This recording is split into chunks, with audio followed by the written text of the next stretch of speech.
So I had a question recently on calf training and whether or not the calves can really grow if you have poor calves.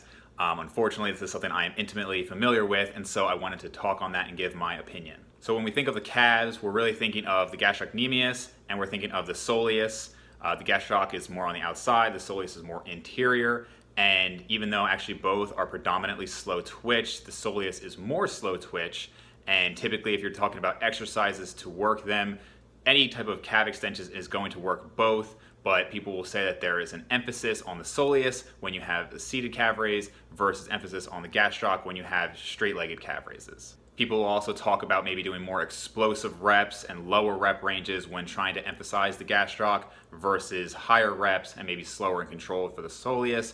In general, people will also talk about keeping a pause at the bottom of the rep in order to get rid of the stretch reflex. The stretch reflex is actually very strong there, and that can make a huge difference in the amount of weight that you're moving. So generally people recommend maybe a 2 count. Also, there are some studies showing improvements with just stretching the calves, where they've had literally just stretching, and others where they've shown what they stretched in between the reps.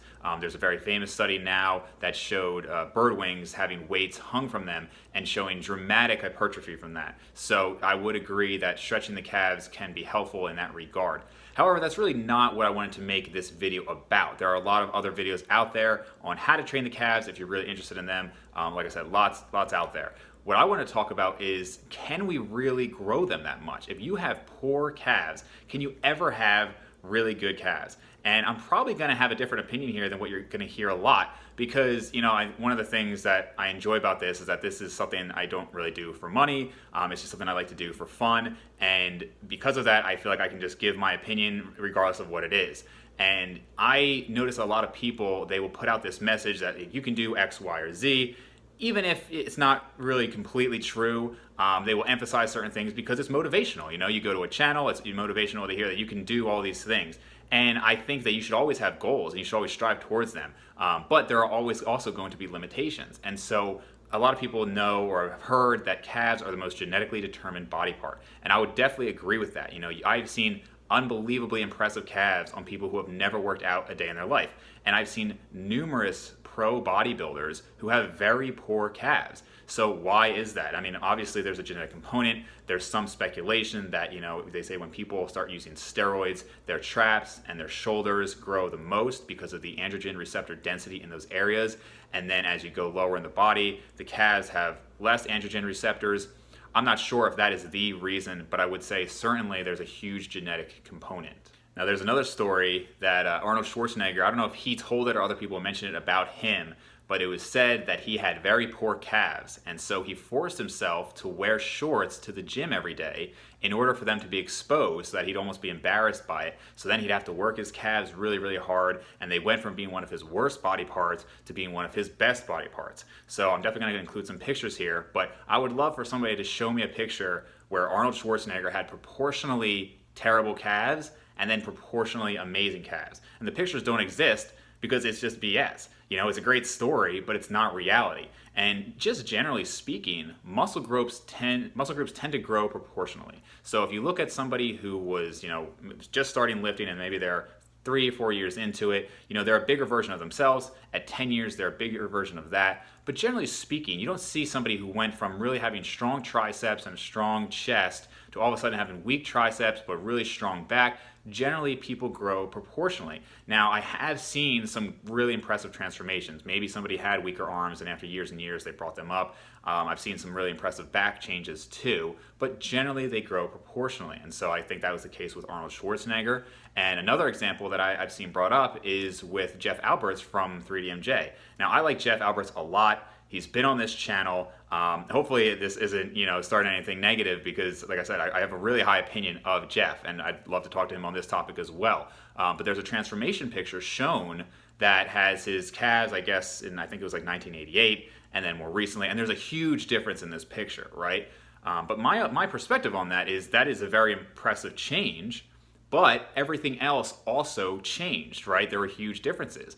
Not to mention there's differences in angles and things like that, and that's something you see in the fitness industry all the time. I mean, I'll post a picture of me before and after, but I try to have similar angles and similar lighting because that can make a dramatic difference. I could go in and take a selfie in the bathroom right now and look terrible, or I could take one and look reasonably good, and it's the same exact person. So you have to consider, is the angle the same, is the lighting the same, all of that. Now I will post up some other pictures here of Jeff, and again, I want you to kind of take a look at the whole picture. So when I look at this picture, are you seeing somebody who had proportionally weak calves and then they had proportionally great calves?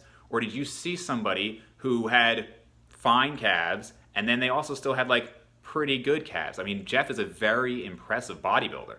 Especially as a natural bodybuilder, he's very impressive. But I wouldn't say his calves are an unusually strong point. They're just well developed like the rest of him. There's one side chest that he has, and I would say proportionally, I was showing the picture just to kind of get an outside perspective from somebody who's not really into lifting, and they said that proportionally, his after pictures, the calves look smaller, and their mind probably isn't trained like a lot of us to see these physiques and kind of analyze different muscle groups, but because everything else had grown even more than the calves. And that's kind of my point, is that can you improve the size of your calves? Absolutely. Okay, when I started, my calves were 12 inches. Now they're a little over 15 inches. But when I started, my arms were just over 10 inches, and now they're closer to 17 inches. So much more growth in my arms. And my calves really haven't grown in years, much longer than my arms haven't grown.